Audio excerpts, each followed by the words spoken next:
Views were expressed in Parliament today regarding this incident. We are now rapidly moving forward in achieving the goal of building a country governed by the rule of law. We all know the kind of environment that existed in this country in the past. That violent environment wasn't created by just anyone. Even some MPs representing the opposition in this parliament today are aware of it. It was the predecessors of those very MPs who created that environment in this country. It is because of that situation that the country ended up in such a state.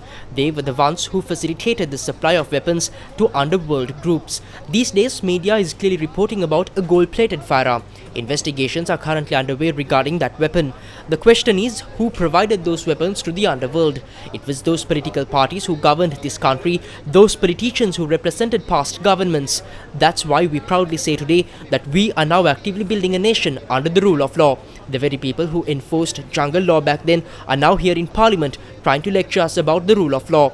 They're trying to teach us how to enforce the law, but then they flee after making such claims. We want to tell those individuals, no matter how much you try to act in front of the people dressed in your fine robes, everyone in this country knows that what you are really wearing is the cloak of deceit.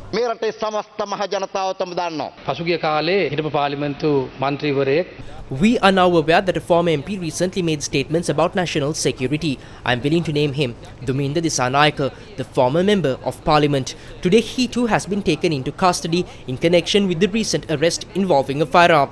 This shows the deep interconnection between these organized crimes and the political machinery in this country. Particularly when we look at the times ahead, we believe that politically unsettled factions could attempt to use various methods to exert pressure.